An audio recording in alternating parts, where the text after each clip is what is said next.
Ciao a tutti, io sono Darko e spero mi sentiate da questa location strana. Al momento sono in Portogallo e quindi sì, è una location strana, è un po' tutto improvvisato, non avete idea di che cosa io abbia effettivamente davanti, però dovrebbe funzionare tutto.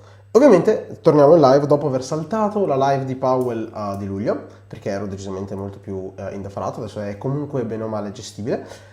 E torniamo a fare la live di Powell in cui sostanzialmente la Fed non ha alzato i tassi, ormai era altamente previsto, e la Fed ha mantenuto i tassi fissi, al contrario di luglio, quando effettivamente li aveva alzati. L'ultima live che avevamo fatto insieme di Powell era a giugno, quando avevano fatto pausa, e lì uno poteva pensare che fosse pausa definitiva, poi a luglio invece li hanno alzati di nuovo, e ora è di nuovo pausa, o potrebbe essere uno stop, ma in realtà nel Summary of Economic Projection, quindi nel SEP, la Fed ha detto che alzerà ancora i tassi entro fine anno e soprattutto quello che è cambiato rispetto all'ultimo SEP che era uscito a giugno è il fatto che prevedono decisamente meno tagli per l'anno prossimo. Ora, in teoria appunto sentite tutto, dovrebbe essere tutto a posto, Powell parla tra 2 o 3 minuti, andremo a sentire cosa ha da dire e le domande, risposte eccetera, ma nel frattempo ovviamente come l'ha presa il mercato, per ora è relativamente piatto, un po' malino, ma il Nasdaq è tipo a meno 0,3, nulla di clamoroso, è stato tutto il giorno abbastanza piatto, quindi sì, diciamo in un certo senso era da, cioè era, non era previsto, perché dire che era previsto è ovviamente sbagliato, ma il mercato non è che abbia reagito così male. Allora, ora dovreste vedermi, vedete che appunto il Nasdaq è relativamente fermo, cioè non è che abbia avuto chissà quale reazione, un po' l'S&P un po' l'ha sentita, perché comunque ovviamente è una sorpresa, e no, il Summary of Economic Projection è questo, e vedete che cosa è cambiato, perché qua si può vedere anche rispetto a quali erano le previsioni che avevano avuto a giugno. E vedete che il tasso previsto è rimasto uguale a fine anno del 5,6,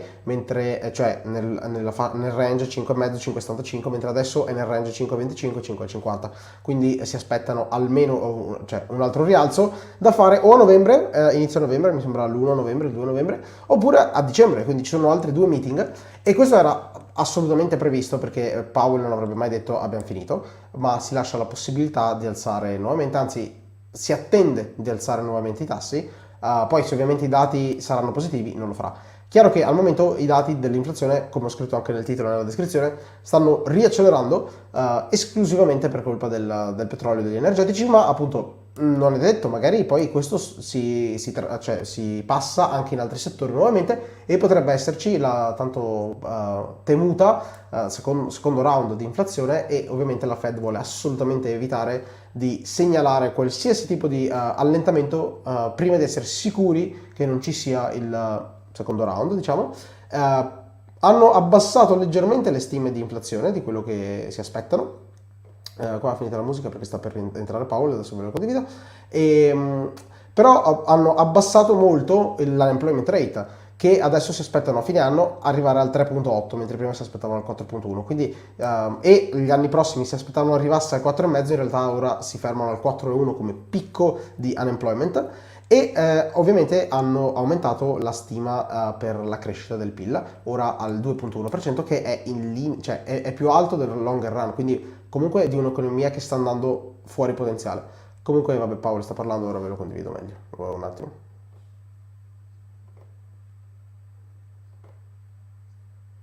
Arrivo. Allora, stop screen, present, arrivo. Tac, tac, ho fatto. Dovreste sentire. Top. Dovrebbe essere tutto a posto. Non so come sia il mio volume col suo, chi parla sopra, forse lui è troppo forte, non lo so, ditemelo nei commenti, aggiusto nel frattempo. E ovviamente la parte iniziale è relativamente noiosa, però perché stavo solo leggendo. We've covered a lot of ground, and the full effects of our tightening have yet to be felt. Today, we decided to leave our policy interest rate unchanged and to continue to reduce our securities holdings. Looking ahead, we are in a position to proceed carefully in determining the extent of additional policy firming that may be appropriate. Our Niente, decisions solo will be based on our leggendo lo ongoing statement. assessments of the incoming data and the evolving outlook and risks. I will have more to say about monetary policy after briefly reviewing economic developments. Recent indicators suggest that economic activity has been expanding at a solid pace. And so far this year, growth in real GDP has come in above expectations. Recent readings on consumer spending have been particularly robust. Activity in the housing sector has picked up somewhat, though it remains well below levels of a year ago, largely reflecting higher mortgage rates. Higher interest rates also Ah sì, appear to be weighing on ogni business tanto tradurrò, ma confidence. quando ci sono cose interessanti, c'è questa Summary of economic leggenda e projections, basta. or SEP, committee participants revised up their assessments of real GDP growth. Questo è quello che stavamo The vedendo, median for this year now at 2.1%. la crescita del PIL è più alta del previsto, bla bla bla. Participants expect growth to cool, with the median projection falling to 1.5% next year. Comunque la crescita prevista per l'anno prossimo è 1.5, che non è pochissimo. Continue to come into better balance. Over the past 3 months, payroll job gains averaged 150,000 jobs per month, a strong pace that is nevertheless well below that seen earlier in the year. The unemployment rate ticked up. Beh, è già positivo, dice, ok, è un buon passo di lavori, ma comunque sotto The inizio labor anno. force Quindi. participation rate has moved up since late last year, particularly for individuals aged 25 to 54 years. Nominal wage growth has shown some signs of easing, and job vacancies have declined so far this year. Although the jobs to workers gap has narrowed, labor demand still exceeds the supply of available workers. Ancora troppo lavoro, c'è troppo lavoro. FOMC participants expect the rebalancing in the labor market to continue, easing upward pressures on inflation. Ok. The median unemployment rate projection in the SEP rises from 3.8% at the end of this year to 4.1% over the next 2 years. Sì, quello che ho detto prima, dal 3.8 al 4.1, che dovrebbe essere il picco, Inflation però. remains well above Che our longer run è goal poco. of No, Powell! No, che succede? Jerome! Aiuto! 2%, Okay. 4% over the 12 months ending in August, and that excluding the volatile food and energy categories, core PCE prices rose 3.9%. Ok, va bene.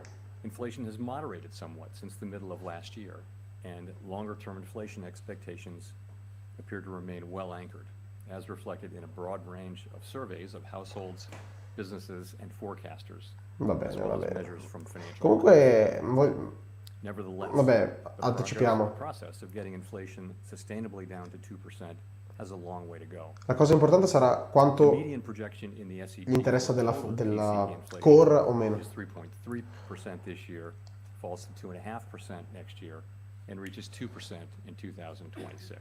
Comunque è interessante perché non arrivano quasi mai al 2%. Cioè, quest'anno 3,3, l'anno prossimo 2,5, poi 2,2 e solo nel 26 2,0. Cioè si aspettano di raggiungere il target nel 26 e ok che è il voto mediano, ma in realtà chiunque non abbia votato 2 ha votato sopra, quindi nessuno si aspetta di scendere sotto a 2. The Fed's monetary policy actions are guided by our mandate to promote maximum employment and stable prices for the American people. My colleagues and I are acutely aware that high inflation imposes significant hardship as it erodes purchasing power, especially for those least able to meet the higher costs of essentials like food, housing, and transportation. We are highly attentive to the risks that high inflation poses to both sides of our mandate, and we are strongly committed to returning inflation to our 2% objective. Va bene, va bene, va bene. As I noted earlier, since early last year, we have raised our policy rate by 5.25 percentage points. Va bene, va bene, We va see the bene. current stance of monetary policy 5 e un as quarto, va restrictive, bene. putting downward pressure on economic activity, hiring, and inflation. In addition, the economy is facing headwinds from tighter credit conditions for households and businesses. Vabbè, ma Raising the questo è da federal funds rate aspettare. at 5.25 to 5.5%, and to continue the process of significantly reducing our securities holdings. Ok, insomma, We are QT non committed to cambia achieving niente. and sustaining a stance of monetary policy that is sufficiently restrictive to bring inflation down to our 2% goal over time. In our SEP, FOMC Vedete, participants cambia parecchio wrote down per l'anno an prossimo, per il individual assessments of 2024. an appropriate path for the federal funds rate Cioè, based on what each participant judges to be the most likely. qualcuno ha votato sopra il 6, eh? Tra tutti i votanti, uno ha votato che i tassi vadano sopra il 6, uno ha votato che non ci siano tagli, anzi, 4 hanno votato che i tassi restino esattamente dove sono adesso, fino a fine 24, che ci sia un altro rialzo e poi resti così fino a fine 24. Uno, che ci siano due rialzi e poi resti così fino a fine 24. Anzi, mi sa addirittura tre rialzi. E poi tutti gli altri uno o due tagli, pochissimi si aspettano più di due tagli. Quindi, la mediana è molto più vicino a 5%. Quindi, per come è strutturato adesso, la Fed si aspetta, cioè sembra guidare per due tagli nel 2024, mentre prima erano 3 o 4, quindi cambiato decisamente, mi sembra 4, cambiato decisamente la quantità di tagli che la Fed prevede per il 24. Sorry, the most likely scenario going forward. If the economy evolves as projected, the median participant projects that the appropriate level of the federal funds rate will be 5.6% at the end of this year, Ecco, 5.1% at the end of 2024, vedi, 5.1 l'anno prossimo, at the end of 2025. e 3.9 nel 25, è Compared with our altissimo. June summary of economic projections, the median projection is unrevised for the end of this year, but has moved up by a half percentage point at the end of the next 2 years. Cioè, These due tagli projections, meno of course, previsti are not per the 24 e decision 25. or plan. If the economy does not evolve as projected, the path of policy will adjust as appropriate to foster our maximum employment and price stability goals. We will continue to make our decisions meeting by meeting based on the totality of the incoming data and their implications for the outlook for economic activity and Va bene. inflation, as well as the balance of risks. Given how far we have come, we are in a position to proceed carefully as we assess the Ok, incoming vabbè, data carefully vuol and the dire che evolving attendiamo un outlook sacco di for dati, come è da Real tipo interest metà rates anno. now are well above mainstream estimates of the neutral policy rate, but we are mindful of the inherent uncertainties in precisely gauging the stance of policy. Ok, We're prepared to raise rates further if appropriate, and we intend to hold policy at a restrictive level until we're confident that inflation is moving down sustainably. vabbè, questo l'ho sempre detto, dobbiamo essere convinti. In determining the extent of Prima di additional tagliare. policy firming that may be appropriate to return inflation to 2% over time, the committee will take into account the cumulative tightening of monetary policy, the lags with which monetary policy affects economic activity and inflation, and economic and financial developments. We remain committed to bringing inflation back down to our 2% goal and to keeping longer-term inflation expectations well anchored. Molto bene, It's solito. essential to set the stage for achieving maximum employment and stable prices over the longer run. To conclude, we understand that our actions affect communities, families, and businesses across the country. Everything we do is in service to our public mission. Perfetto, tutto ciò che facciamo è per gli Stati Uniti, molto bene, dai su, passiamo alle domande. And price stability goals. Thank you, and I look forward to your questions. Oh, la domande. Comunque il Nasdaq è piatto, 0.0. Thank you. Colby Smith with the Financial Times. What makes the committee inclined to think that the Fed funds rate at this level is not yet sufficiently restrictive, especially when officials are forecasting a slightly more benign inflation outlook for this year? There's noted uncertainty about policy lags. Headwinds have emerged from Bella domanda. the looming Brava. government shutdown, the end of federal child care funding, resumption of student debt payments. Bla bla bla, tante cose, basta fare esempi. Things of that nature. Praticamente perché pensate che non sia ancora il livello adatto e proiettate ancora un altro incremento se allo stesso tempo avete diminuito le attese di inflazione? Cioè perché quello che vi aspettate di inflazione a fine 23 è più basso adesso di giugno, però comunque pensate che forse non è sufficiente. Perché? Vediamo. So I guess I would characterize the situation a little bit differently. Ok? So we decided to Non maintain pensarlo. the target range for the federal funds rate where it is at 5.25 to 5.5%, Ok. while continuing to reduce our securities holdings. Basta leggere. And we say we're committed to achieving and sustaining a stance of monetary policy that's sufficiently restrictive to bring down inflation to 2% over time. We said that. Solite parole, bla bla bla. Ecco, But the fact bloccato. that we decided to maintain the policy rate at this meeting doesn't mean that we've decided that we have or have not at this time reached that stance of monetary policy that we're seeking. If you looked at the SEP, as you Tradotto, obviously non ne abbiamo you idea. see that a majority of participants believe that it is more likely than Non lo not sanno. that it will be appropriate for us to raise rates one more time in the 2 remaining meetings this year. Others believe that we have already reached that. So it's something where we're Alcuni pensano dobbiamo alzare, altri no. Non lo sappiamo. deciding to about that question by deciding to just maintain the rate and await further data. Ok, aspettiamo So dati. right now, it's still an open Class. question about sufficiently restrictive. You're not saying today that we've reached this level. We're not saying, no, clearly what we decided to do is maintain the policy rate and await further data. Comunque, We want to see convincing evidence, really, that we have reached the appropriate level, and we're seeing progress, and we welcome that. But, we need to see more progress before we'll be willing to reach that conclusion. And just molto diverso rispetto al linguaggio della Lagarde, che settimana scorsa ha alzato i tassi e nell'alzare i tassi ha detto siamo convinti che questo livello è sufficiente per riportare l'inflazione al 2%. Siamo convinti che questo vada bene. A meno di imprevisti, questo livello va bene, questo è l'ultimo rialzo.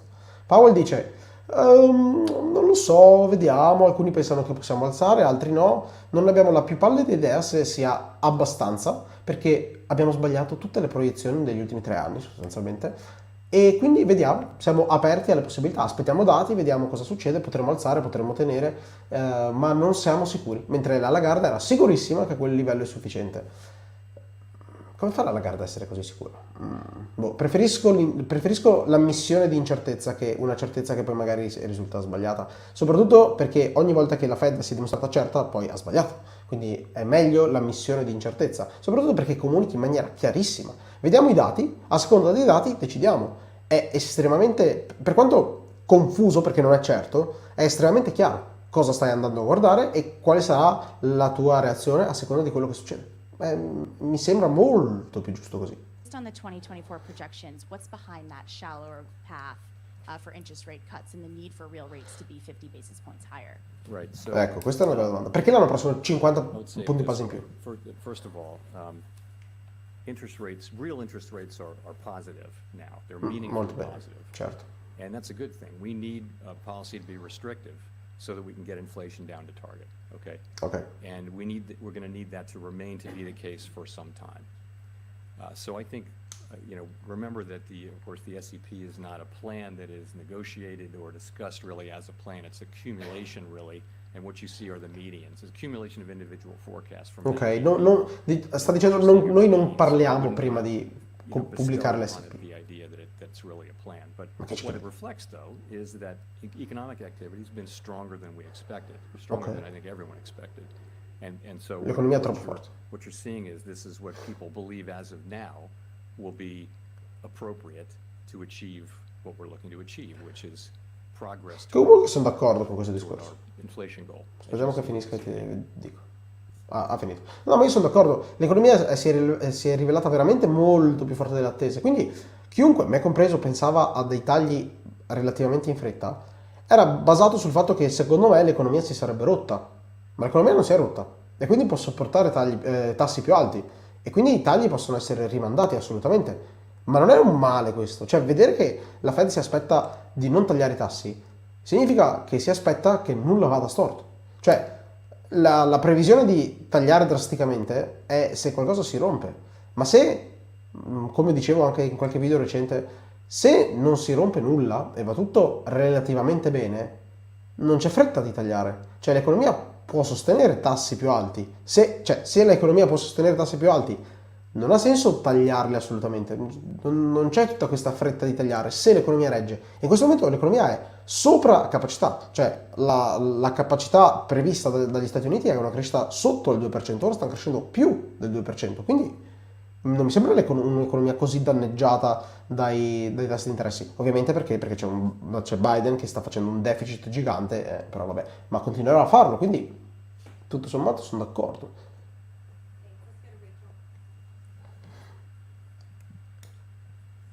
Hi, Chair Powell, Rachel Siegel from the Washington Post. Thanks for taking our questions. How would you characterize the debate around another hike or holding steady? Is it discussion around lag times, fear of too much slowing, too little slowing? Could you walk us through what this disagreement was about at the meeting? Yeah, so the proposal at the meeting was to maintain our Ok. current policy stance. And I think there was obviously unanimous support for that. But Sì. it's, of course, it's an SEP meeting, and so people write down what they think. And you have some, you saw, I think 7 wrote down no hike at this meeting, or between now and the end of the year, and I think 12 wrote down another single hike in one of the next 2 meetings that we have between the end of the year. So it wasn't like we were arguing over that. People just stating their positions. And really what people are saying is, let's see how the data come in.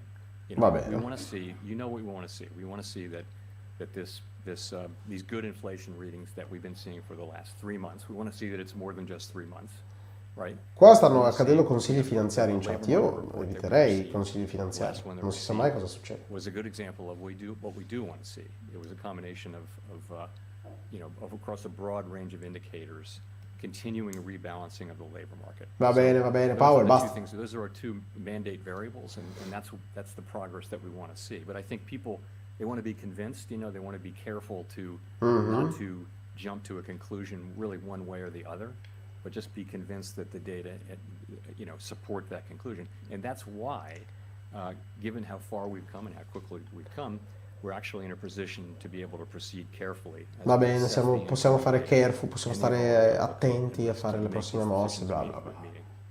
And in Meeting your by view, meeting, what would, I know nothing has been decided yet, but what would one more hike at the end of the year do to the economy or to inflation? Alziamo il volume, ma On se the other alzo il side, volume what poi non si would sente me. no hike do, if you could sort Io of sono lay più that out importante. for us? So, you can make the argument that one hike one way or the other won't matter, but for us, we're trying, obviously as a group, it's a pretty tight cluster of where we think that policy stance might be, but we're always going to be learning from data. We've learned all Continuiamo a through the course of imparare the dai last dati, year ci that actually we needed to go further than we had thought. If you go back a year and what we wrote down, it's actually gotten higher and higher. Sappiamo So molto we di don't più, really know ogni meeting. and that's why, again, we're in a position to proceed carefully at this point. Va bene. A year ago, we proceeded pretty quickly to get rates up. Now, Dai, cambiate domanda, now basta. we're fairly close, we think, to where we need to get. It's just a question of reaching the right stance. I wouldn't attribute huge importance to one hike in macroeconomic terms. Nonetheless, we need to get to a place where we're confident that we have a stance. Non darei peso a un inflation hike. down to 2% over time. Okay.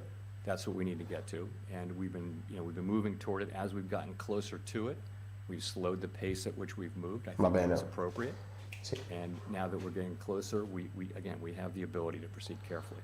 Abbiamo alzato prima di 75, poi di 50, poi di 25, poi di fatto adesso stanno alzando 12,5 perché uno sì, uno no. E quindi niente, abbiamo la possibilità di essere più carefully, cioè più attenti, più andare con calma. Non darei troppo peso a un ulteriore eventuale hike, l'ho appena detto. Quindi sì, cioè anche se succedesse non ci darei troppo peso. L'importante è che li teniamo alti tutto il 2024, perché non ci aspettiamo più dei tagli, o meglio, ce ne aspettiamo solo 2 e non 4.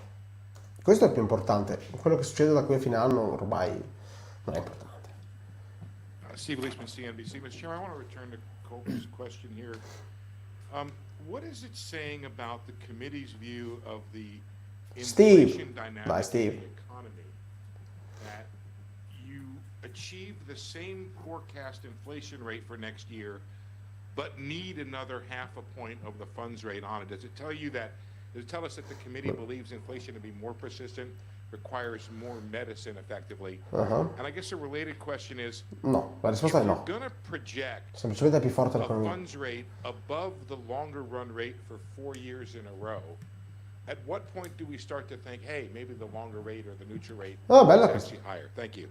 Cioè, se voi per 4 anni avete i tassi di interesse sopra quello che vi attendete sia il longer run, cioè il tasso neutro, se per 4 anni di fila stai sopra il tasso neutro, non è che forse il tasso neutro è più alto di così? Ma ovviamente questa domanda si poteva fare al contrario 10 milioni di volte nell'ultimo decennio in cui è sempre stato sotto il tasso neutro, e loro potevano dire non è che il tasso neutro è più basso. E ovviamente ci sono state diverse discussioni così. Ora dirà no, ma non possiamo saperlo, ma perché il tasso neutro è veramente difficile da stimare, quindi andiamo con calma volta per volta, adesso vediamo.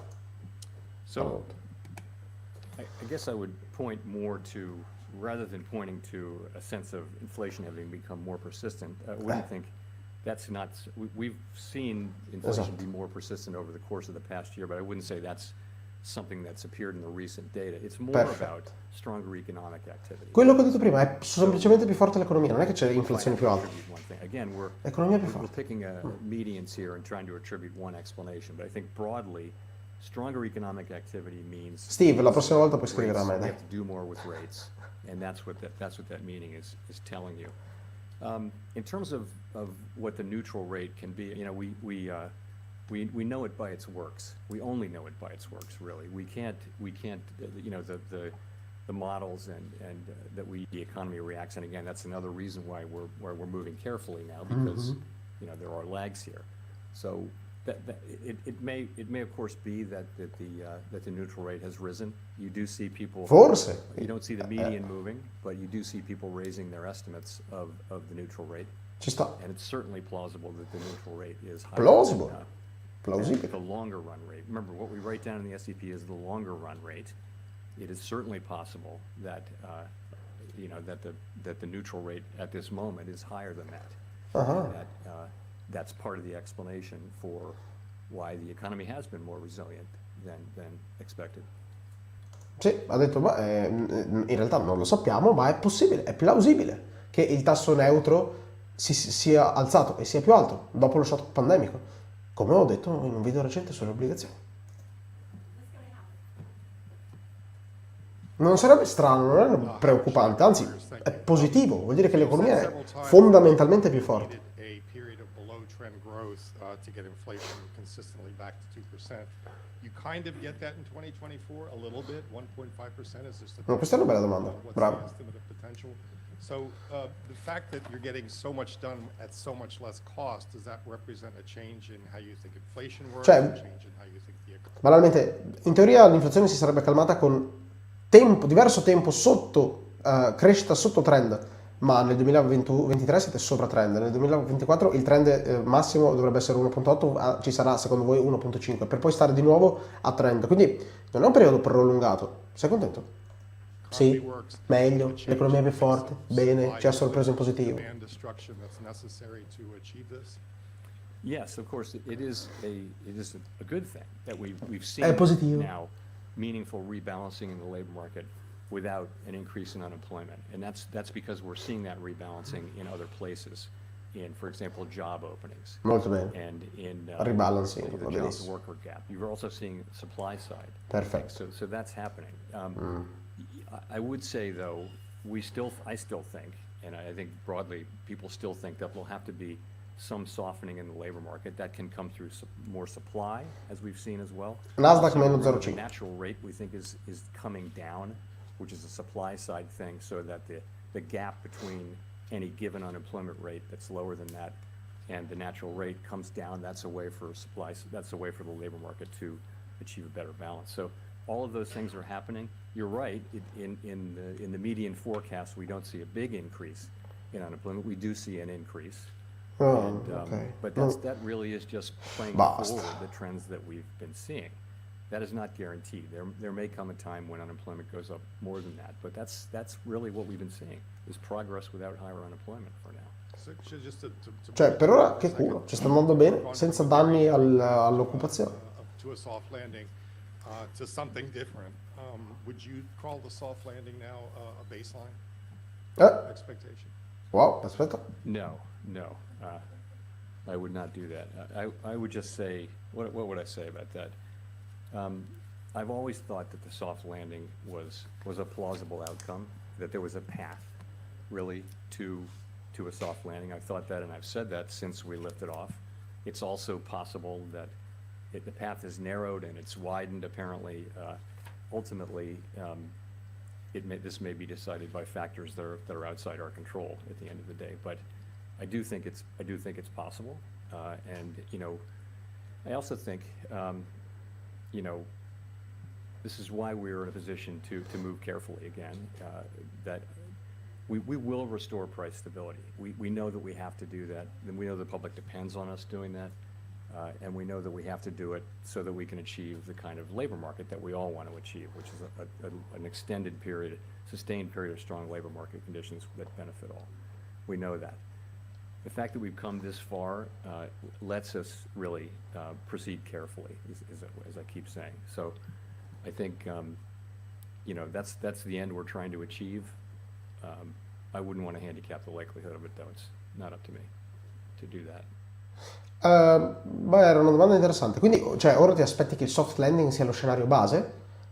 perché prima vedevi una possibilità. Lui fa, no, non dico questo, cioè non so stimare quanto è probabile.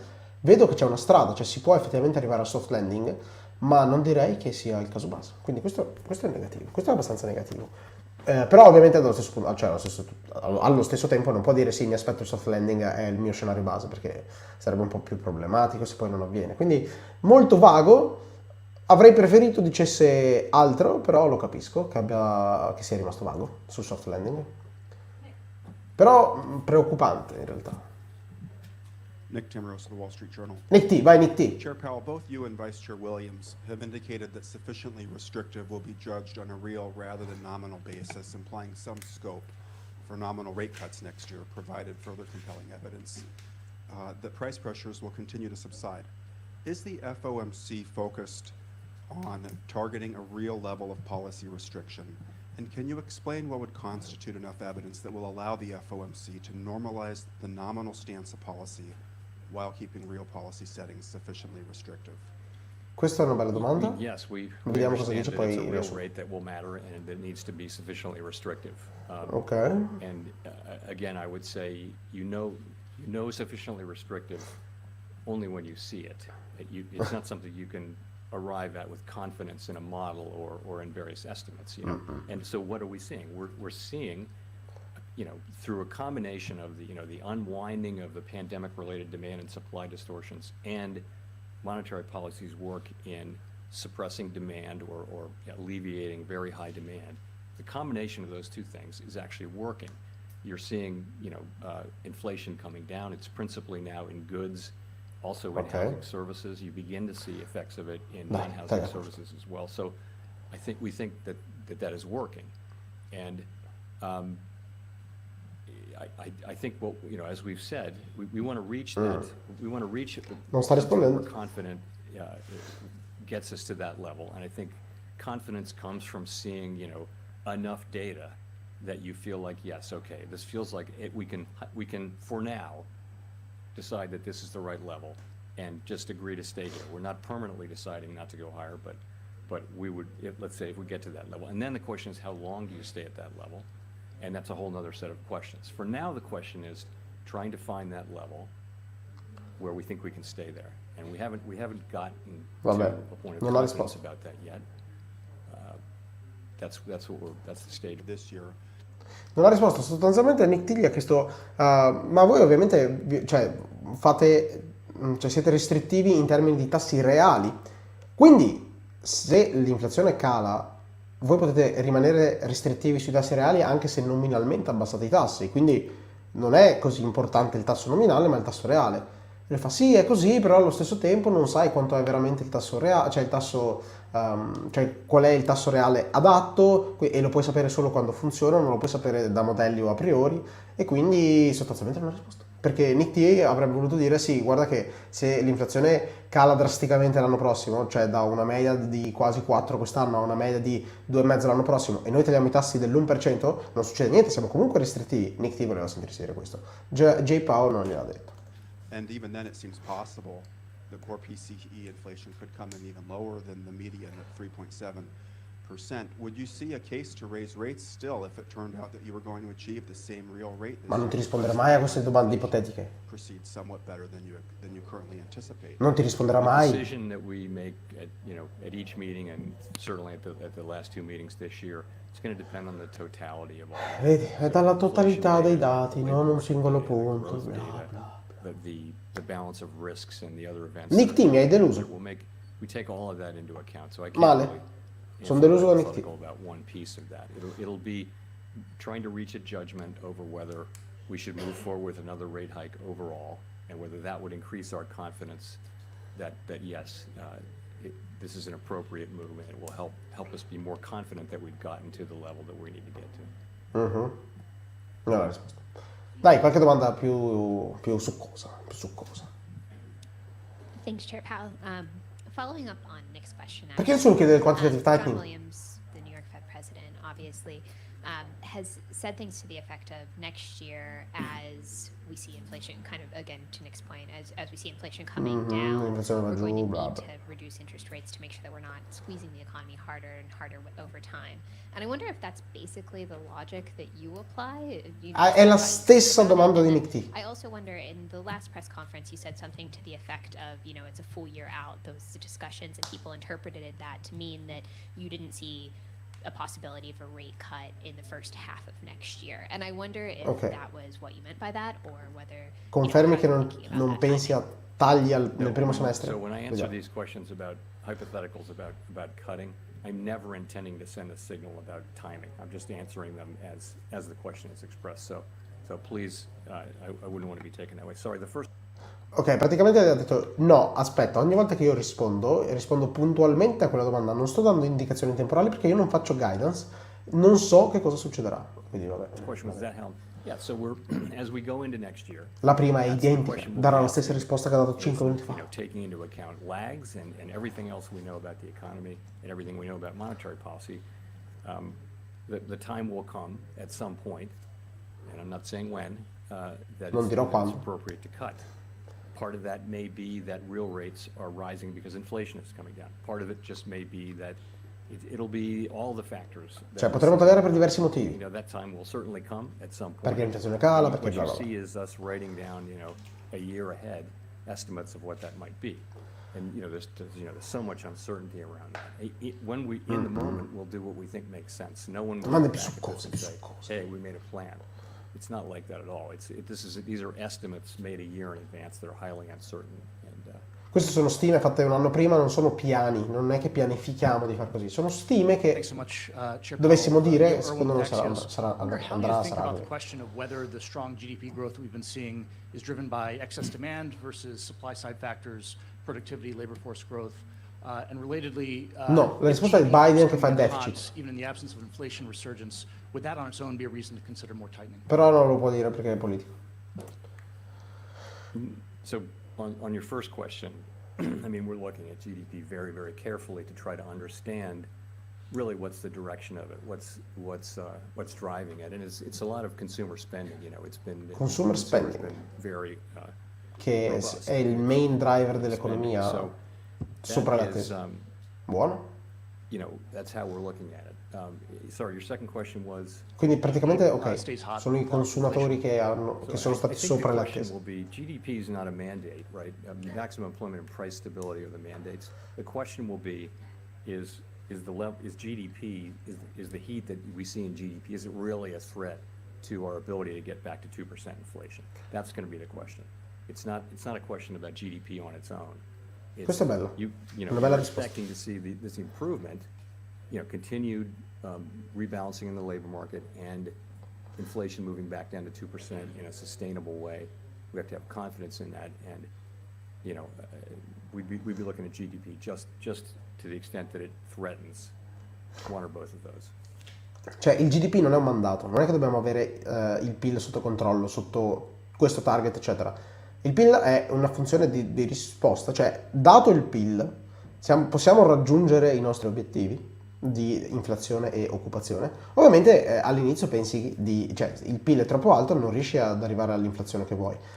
Ma se arrivi all'inflazione che vuoi e il PIL è alto, chi se ne frega? Cioè anzi è meglio, è positivo, non è che dobbiamo per forza distruggere l'economia. Se l'inflazione è al target e l'occupazione è a target, va bene, il PIL è solo secondario, non è un nostro mandato, noi non abbiamo nulla a che fare con la crescita dell'economia, cioè quello è un risultato.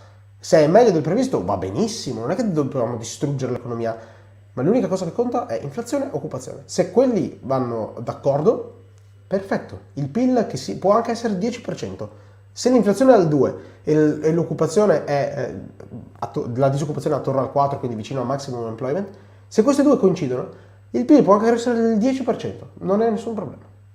Cosa non scontata per molti orsi. Secondo gli orsi la Fed vuole assolutamente un PIL distrutto. No, interessa solo e esclusivamente l'inflazione e l'occupazione. Hi, Victoria Guida with Politico.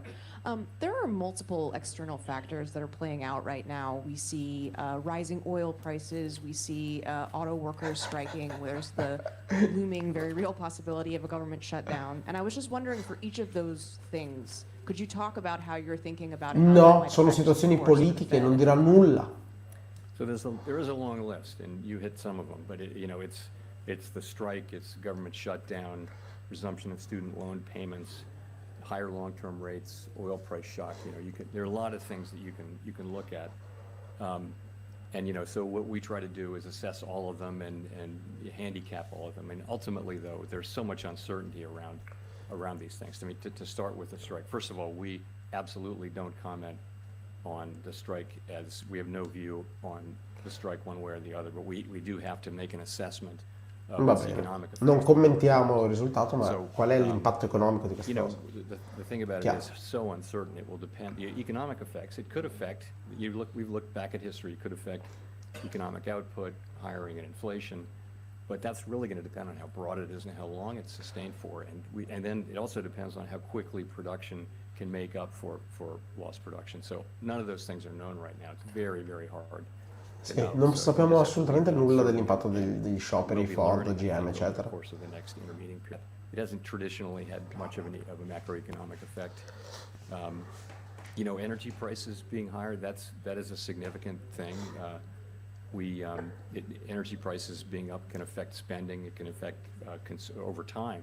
A sustained period of higher energy prices can affect consumer expectations about inflation. We tend to look through short-term volatility and look at core inflation. Okay. So the question is, how long are higher prices sustained? We have to take those macroeconomic effects into account as well. Cioè, comunque è importante, tendiamo a ignorare robe temporanee, quindi i rialzi momentanei energetici tendiamo a ignorarli. Il punto è quanto tempo puoi ignorarli, perché appunto se è per un anno che sono più alti, poi diventa nella testa dei consumatori che è sempre i prezzi sono sempre più alti, quindi hai un problema di inflation expectation. Però la fluttuazione mensile o anche addirittura trimestrale, secondo me, non frega niente e ci concentriamo sulla core. Chiaro che se poi dura tanto tempo, e la domanda è quanto dura questo tempo, diventa un problema. Those are some of mine. I'm not sure if I hit them all. Però va bene. I mean, Non lo ultimately, dirò. you're coming into this with an economy that appears to have significant momentum. And, Ok, that's un'economia con un what we sacco start di with, momenti. but we do have this collection of risks that I mentioned. Abbiamo un sacco di rischi, bravo, assolutamente. Torres from Bloomberg News. I was a little surprised, Chair Powell, to hear you say that a soft landing is not a primary Anche io ero objective. sorpreso. This economy seeing added supply in a way that could create long-term inflation. Nasdaq meno We 0,6. have prime age labor force participation moving up where people can add skills. Workers want to work. Dobbiamo We have recuperare. a boom in Ho parlato manufacturing troppo. construction. We've had a decent spate of home building. And since inflation's coming down with strong GDP growth, we may have higher productivity. All are which good for the Fed's longer run target of low inflation. Un sacco di And cose if we positive. lose that in a recession, aren't we opting for the awful hysteresis that we had in 2010? So are you taking this into account as you pursue policy? Thank you. To begin, soft landing is a primary objective, and I did not Okay. say otherwise. I mean, that's what we've been trying to achieve Cioè, for all this time. ci sta. Um, Soft landing è un obiettivo primario. The real Non point, è though, lo is, scenario base. the worst thing we can do is to fail to restore price stability, because the record is clear on that. If you don't restore price stability, inflation comes back, and you go through, you can have a long period where Dobbiamo per forza arrivare al the economy is 2%. just very uncertain. Per It'll forza. affect Non date growth, it'll prestabili. affect all kinds of things. It can be a miserable period to have inflation constantly coming back and the Fed coming in and having to tighten again and again. Dai, So oh. the best thing we can do for everyone, we believe, is to restore price stability.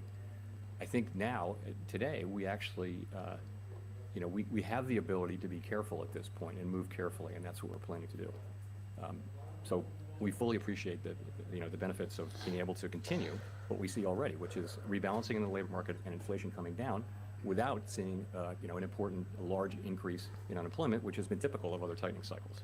So, Non ha detto niente. Va bene, Hi, perfetto. thank you. Chris Rugaber at Associated Press. When you look at the disinflation that has taken place so far, do you see it mostly as a result of what some economists are calling the low-hanging fruit, such as the unwinding of supply chain snarls and other pandemic disruptions, or is it more a broad disinflationary trend that involves most goods and services across the economy? Ma che domanda è? So if I understood your question, it's. Infatti neanche I'd lui say l'ha it this capito. way. I think È we così knew formulata male che neanche Jay la from the capisce. time- From before when we lifted off, but certainly by the time we knew that bringing inflation back down was going to take, as I call it, the unwinding of these distortions to both supply and demand. È ovvio. That happened because of the pandemic and the response. So that unwinding was going to be important. In addition, monetary policy was going to help. It was going to help supply side heal by cooling demand off, and just in general, better aligning supply with demand. So those two Dai. forces were always going to be important. It's very hard to pull Stai them d'accordo. apart. They work together. I do think both of them are at work now, and I think they're at work in a way that shows you the progress that we are seeing. Benissimo, tagliato corto, bravo, adios. Che domanda stupida, Michael McKee from idiota. Bloomberg Television and Radio.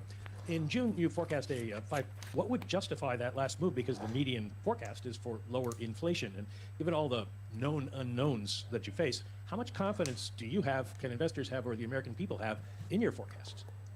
Well, Ah, è una domanda tosta, cioè è simile a una domanda già fatta all'inizio, però vabbè, vediamo. forecasts are highly uncertain. Forecasting is very difficult. Forecasters are a humble lot with much to be humble about. But to get to your question, though, what's happened is growth has come in stronger, right? Stronger than expected, and that's required higher rates. Sì, l'aveva già Unemployment, detto. you also see that the ultimate unemployment rate. Cioè, stavolta i tassi restano più alti, non, è importantissimo, è il main punto, cioè il punto focale di tutto il discorso. Questa volta i tassi restano più alti non perché l'inflazione è sopra le attese, ma perché la crescita è sopra le attese. E quindi l'economia può permettersi tassi più alti. Non è che l'inflazione dobbiamo ancora combatterla eccessivamente, anzi lì possiamo anche dire contenti del trend, ma è che l'economia è veramente troppo forte e quindi possiamo permetterci di rimanere così, se non alzare. High, but that's really because of what Questo we've è seen in the diverso. labor market. We've seen È la lettura progress completamente diversa. without seeing significantly higher unemployment. So we're continuing that trend. In terms of inflation, you are seeing the last three readings are very, very good readings. It's only three readings. You know, we were well aware that we Only were three? readings, but if you Tre look sono at tanti. July and August, you're looking at really significant declines in core inflation, largely in the goods sector, also to some extent in housing services, and just a little in non-housing services. Those are the three buckets. Headline inflation, of course, has come way down, largely due to lower energy prices, some of which is now reversing. So I think people should know that economic forecasting is very difficult, and these are highly uncertain forecasts. But these are our forecasts. We have very high Va bene, va quality bene. in these forecasts, and I think they stand up well against other Le previsioni sono difficili da fare. businesses. The economy is very difficult. Oh, to wow. forecast.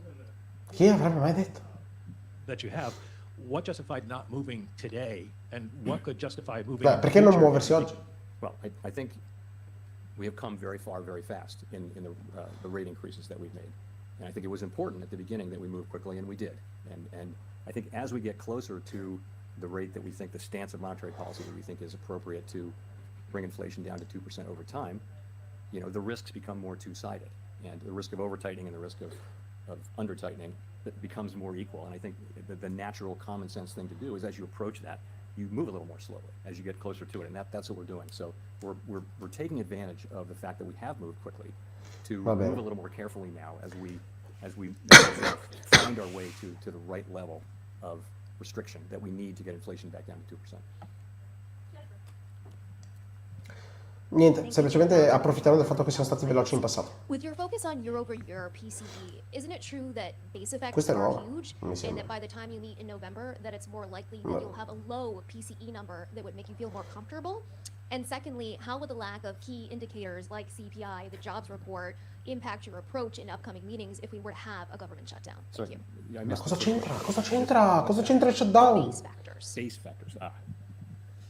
Okay. So on that, we're looking at just monthly. Right, you can look at just monthly readings and see what the increase was from the prior month. So you're right. When you go back 3, 6, and 12 months, you get base factors. But we can adjust for that. In terms of not getting data, again, we don't comment on government shutdowns. It's possible if there is a government shutdown and it lasts through the next meeting, then it's possible we wouldn't be getting some of the data that we would ordinarily get, and we would just have to deal with that. And Ma che I don't know. It's hard for me to say in advance how that would affect that meeting. It would depend on all kinds of factors that I don't know about now, but it's certainly a Cioè, se c'è se c'è il shutdown del governo, magari non pubblicano i dati perché non possono lavorare e il BLS smette di pubblicare i dati. Fall out of the equation for the next couple of readings by November. Would you feel more comfortable at that point? You know, yes, I mean, if you're looking, if we can tell how much inflation has gone up in a given month, right? And, you know, that's what we're looking at. And month by month, what's the reading? And, you know, I think what we're really looking at is there's a tendency to look at, you know, shorter and shorter maturities, but they're incredibly volatile and they can be misleading. That's why we look at 12 months. But I think in this situation where it looks like we've had a bit of a turn in inflation starting in June, we're also looking at 6 months and even 3 months, but really 6 months inflation. So you're looking at it over that period and over longer periods. That's the right way to go. And we don't need to be in a hurry in getting to a conclusion about Va bene, dobbiamo aspettare, non abbiamo fretta, dobbiamo aspettare, ci servono almeno 6 mesi, l'ha detto lui. 3 mesi erano pochi, ma ce ne servono almeno 6. L'ha detto lui. Luglio, agosto, cioè giugno, luglio, agosto. Il report di dicembre avrà tutte le risposte.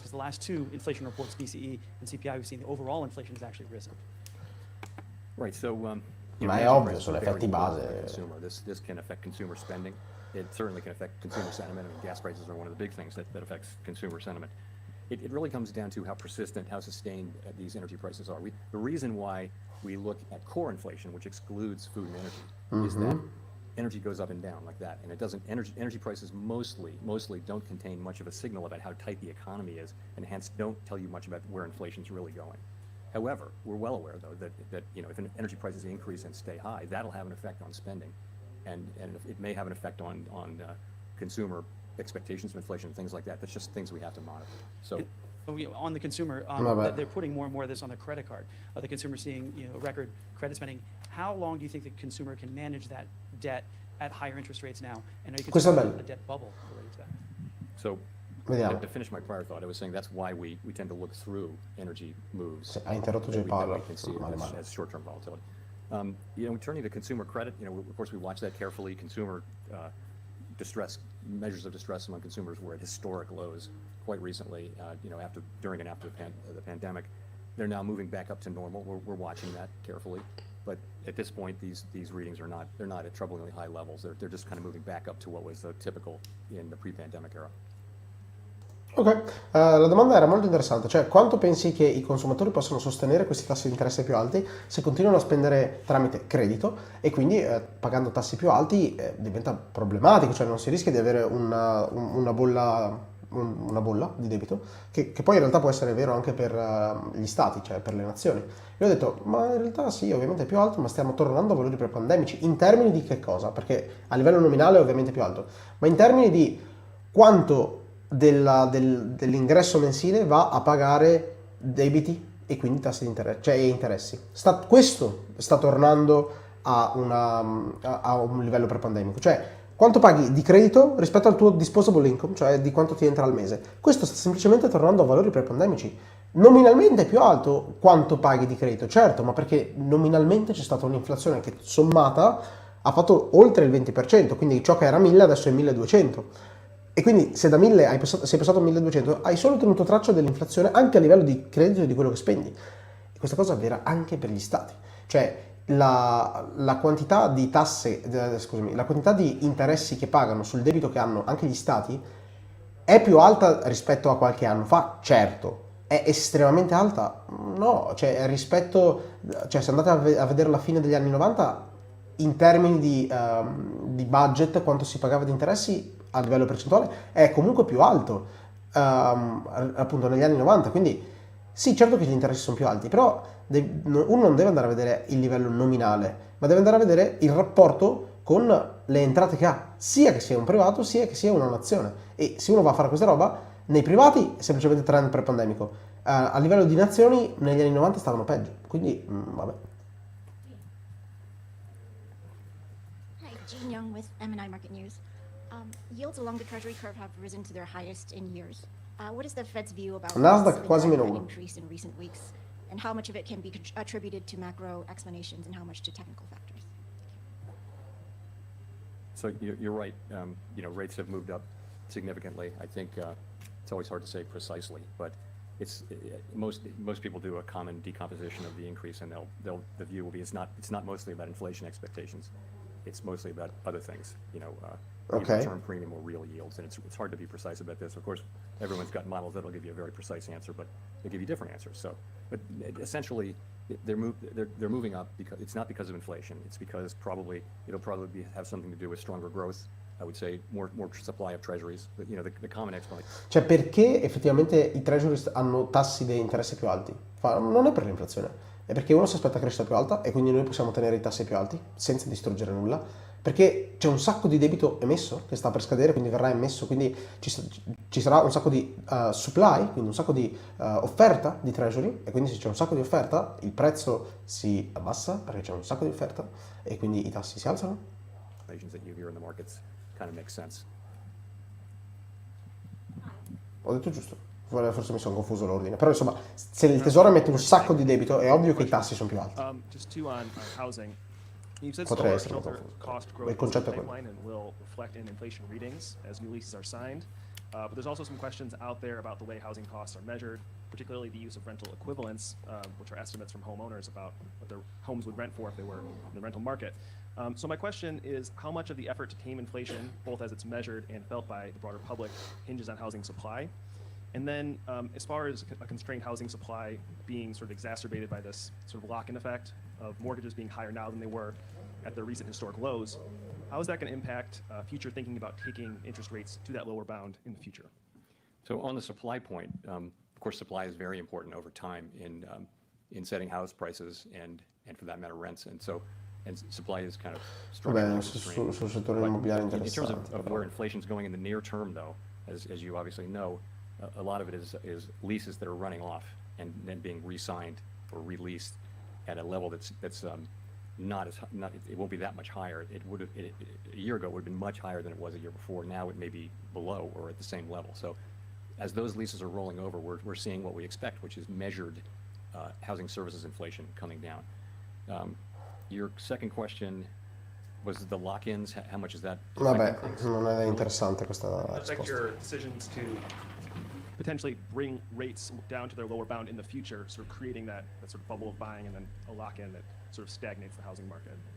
I think I would look at the lock-in, the idea being that people are in very low rate mortgages, and even if they want to move now, it would be hard because the new mortgage would be so expensive. Sì, se uno ha un tasso di interesse basso perché dovrebbe vendere casa? Perché dovrebbe chiudere il mutuo? No, Future loosening cycle about whether we would cut rates? No, I don't think it would. I mean, I don't think that's. I think we'd be looking at fundamentally what rates does the economy need, and in an emergency like the pandemic or during the global financial crisis, you have to cut rates to the point that you have to do what you can to support the economy. So I wouldn't think that would be a reason for us not to do that. It's not something we're thinking about at all right now, but down the road I wouldn't think so. Va bene, dai, basta.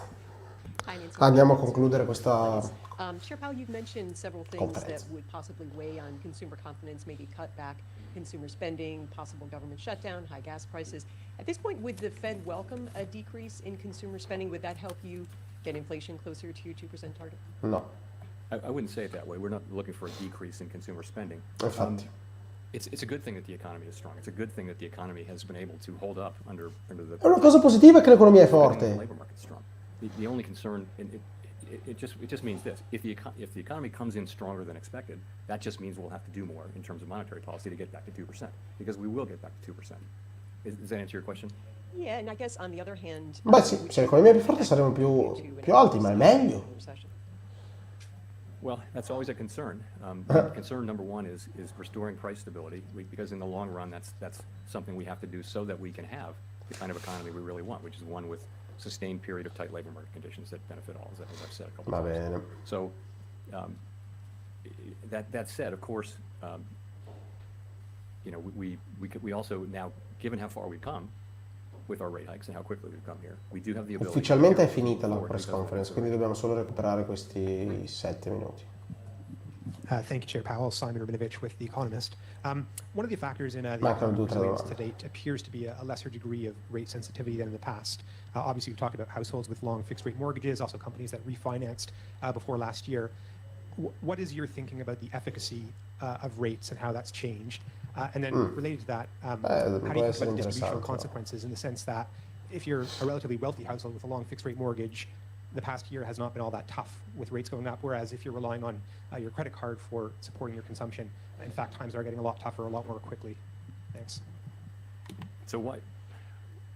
I guess it's fair to say that the economy's been stronger than many expected, given what's been happening with interest rates. Why is that? Many candidate explanations. Possibly a number of them make sense. One is just that household balance sheets and business balance sheets have been stronger than we I bilanci personali e aziendali erano più forti, quindi il consumo è rimasto buono, l'economia è rimasta buona.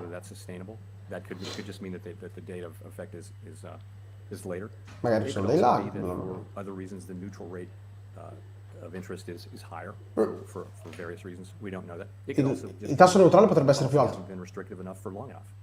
And there are many. Il tasso neutrale potrebbe essere più alto di quanto previsto adesso, o semplicemente non siamo stati abbastanza, cioè per tanto tempo così alti. Quindi o è una questione di dobbiamo stare alti più a lungo, oppure dobbiamo stare più alti perché il tasso neutrale è più alto. Tutto non positivo per chi è in obbligazione. Non sono parole estremamente positive per chi è in obbligazione al momento. Candidate O chi vuole farlo.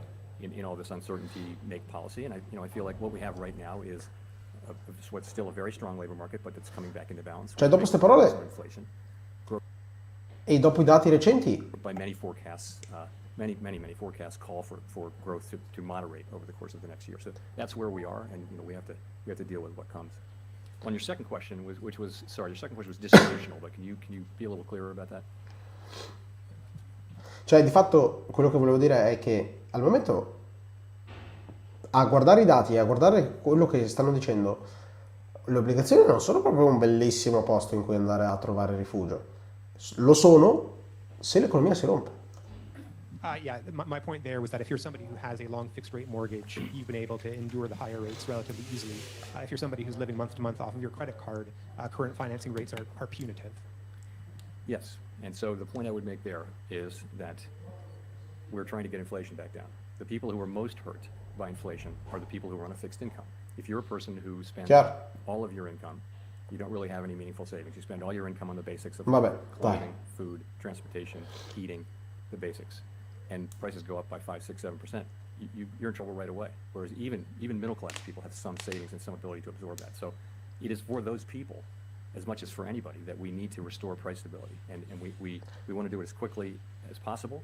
Obviously, we would like to do that. We'd like the current trend to continue, which is that we're making progress without seeing the kind of increase in unemployment that we've seen in past things. But you're right, though. When we raise rates, people who are living on credit cards and borrowing are going to feel that more. They are. And of course, people with lots of savings also have a much lower marginal propensity to consume. Chi ha un sacco di soldi da parte e chi ha tassi fissi nel mutuo, eccetera, non soffre così tanto né dell'inflazione né del rialzo dei tassi.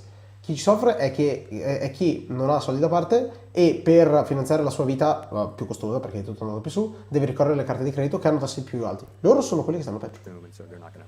It's not going to affect them as much. È chiaro. Ultima domanda. Thank you, Chair Powell. Greg Robb from MarketWatch. In the Beige Book recently, you can tell that the Fed has been surveying nonprofits and community groups about the economic health of low-income Americans, moderate-income Americans. I have two questions about this. Are you going to use that data to maybe come up with sort of like a quarterly survey of those groups, like the Senior Loan Officer survey? And from your recent readings of these surveys, how are low and moderate Americans doing? Is there this thing where like GDP is strong because of wealthy Americans kind of driving things? I just want to get your sense of the health of that sector. Thank you. So I don't know about the quarterly survey. That's an idea we can take away and think about. In terms of how low and moderate Americans, they clearly were suffering from high inflation. I think during the pandemic, the government transfers that happened were very meaningful, and the surveys that il governo ha dato un sacco di soldi. Low and moderate income people were actually in very, very strong financial condition. E quindi erano molto forti. It's a very hot labor market, and you're seeing high nominal wages, and you're starting to see real wages are now positive by most measures. So I think overall households are in good shape. Surveys are a different thing. So surveys are showing dissatisfaction. Cioè, io penso che le famiglie siano in un buono stato, ma se andate a chiedere a loro, se andate a fare un sondaggio, non è così, sono in dissatisfaction, cioè non sono soddisfatti. Ops. Ma vabbè, perché vai a compararlo rispetto a 2 anni fa in cui stavi bene. Chi è che nel 2021 non stava bene? Cioè l'inflazione ancora non c'era, ti hanno regalato un sacco di soldi, potevi fare quello che volevi, ci sta. Poi vai a confrontare rispetto a lì e dici, ma in realtà ora sto peggio. Ma se vai a confrontare rispetto a come stavi nel 2018-2019, probabilmente stai meglio. E quindi i survey sono I sondaggi sono that troppo... causes people to say the economy is terrible, but at the same time they're spending money. Their behavior is not exactly what you would expect from the surveys. That's kind of a guess at what the answer might be. But I think there's a lot of good things happening on household balance sheets, and certainly in the labor market and with wages. The biggest wage increases having gone to relatively low wage jobs, and now inflation coming down, you're seeing real wages, which is a good thing. Thanks very much. Sì, ma sostanzialmente è normale quello che ha detto, cioè se uno va a chiedere come stai, ti dice malissimo, sto tremendo, l'economia fa schifo, è tutto orribile. Poi vai a vedere i consumi e consumano più di quanto abbiano mai fatto. Poi vai a vedere le paghe e stanno ricevendo aumenti salariali. Poi vai a vedere quanti soldi hanno sul conto e ne hanno più di quanti ne abbiano mai avuto. Poi vai a vedere il debito che hanno e è stato il più basso che abbia, cioè in percentuale rispetto, come ho detto prima, il rapporto a ciò che gli entra è relativamente basso. Quindi sì, uno dice tremendo, ma poi in realtà non è vero perché i numeri mentono, ma sembra tremendo perché l'essere umano va a confrontare con le esperienze più recenti e non va a vedere come stava prima. E quindi se vai a fare un confronto di come stavi rispetto al 2021 magari stai peggio, ma se vai a fare un confronto rispetto a come stavi 4, 5, 6 anni fa probabilmente stai meglio. Comunque, questo è tutto. Powell ha parlato, il Nasdaq sta facendo -1 secco, l'S&P -0,5, il Dow Jones è ancora verde di poco ma si è mangiato praticamente tutto. Perché? Perché ha detto sostanzialmente che i tassi saranno alti più a lungo, ma non è un male come tutti gli orsi vorrebbero far credere. Cioè, questo è un male esclusivamente se poi si spacca qualcosa. E ovviamente gli orsi sono convinti che si spacca qualcosa per sempre, per forza, perché non esiste che le cose vadano bene nella vita. Gli orsi sono pessimisti e non pensano di poter essere felici nella vita, evidentemente. Ma in realtà si può, le cose positive accadono e quindi il fatto che l'economia sia forte e non si stia rompendo, perché dovrebbe essere negativo? Ma che cervello bucato uno deve avere per dire no, se l'economia non si rompe allora fa tutto schifo. No, se l'economia non si rompe è positivo, vuol dire che sta funzionando. Ma se non si rompe, allo stesso tempo, bisogna avere i tassi più alti, per una questione proprio logica. Se nulla si rompe e l'economia supporta questi tassi, ci sono questi tassi. E finché nulla si rompe, questi tassi restano, non se ne vanno. E quindi ovviamente il mercato la prende male perché quando tu vai a fare il discounted cash flow di tutte le aziende, ovviamente hai un tasso di interesse, bla bla bla, se resta più alto il valore attuale è peggio, quindi magari appunto per il Nasdaq soffre tranquillamente, certo, ma di per sé non è negativo, cioè gli utili attuali stanno meglio, magari gli utili futuri se li sconti sono meno e quindi il valore attuale è peggio, ma l'unica cosa che conta di fatto sono gli utili attuali e al momento stanno bene. Poi se tu vai a scontare quelli tra 5 anni, magari quelli dei 5 anni sono più alti, però il tasso di interesse è più alto, quindi scontandolo al presente è più basso, vabbè, però di fatto è che l'economia è forte, i tassi restano alti perché l'economia può permetterselo, non perché ci sono problemi di inflazione o altro. Ed è tutto sommato positivo. Ma il fatto è che good news is bad news al momento. E uno, o almeno il mercato, preferirebbe o almeno sicuramente il Nasdaq preferirebbe un'economia tendente allo sgretolarsi in modo da avere tassi più bassi, in modo da avere quantitative easing, eccetera eccetera. E invece no, abbiamo tassi alti perché l'economia è forte e quantitative tightening che continua perché sostanzialmente ce lo si può permettere. A un certo punto non potrà più succedere, ma così come il 2023 doveva essere disastroso economicamente e non lo è stato, ma mancano 3 mesi, magari succede il disastro adesso. Ora, magari il 2024 è disastroso, ma vedremo, può essere, può succedere qualsiasi cosa, però al momento non sta succedendo. E quindi questo è tutto, e questa è la reazione dei mercati, e questo è un po' quello che penso anch'io. Ovviamente stanno continuando a peggiorare, manca mezz'ora per la chiusura, adesso a -1,16, non sarei sorpreso se anche domani sia rosso nei prossimi giorni, perché obiettivamente si alzano le stime dei tassi di interesse, tipo il decennale è a 4,35 fisso. L'euro-dollaro sta ovviamente scendendo perché il dollaro è più forte dopo queste parole. considerando anche che la Lagarde invece ha detto basta, questo è il massimo, questo l'abbiamo raggiunto. Powell ha detto boh, io che ne so, magari dobbiamo stare ancora, l'economia è forte, cosa che non può dire la Lagarde perché la Germania sta in parecchi guai. Comunque, questo è tutto.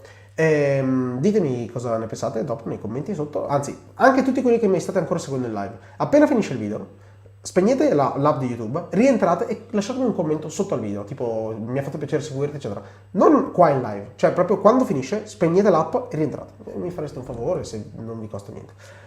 Altrimenti ci vediamo a un prossimo video normalissimo che uscirà appena torno dal Portogallo e da questa stanza d'hotel.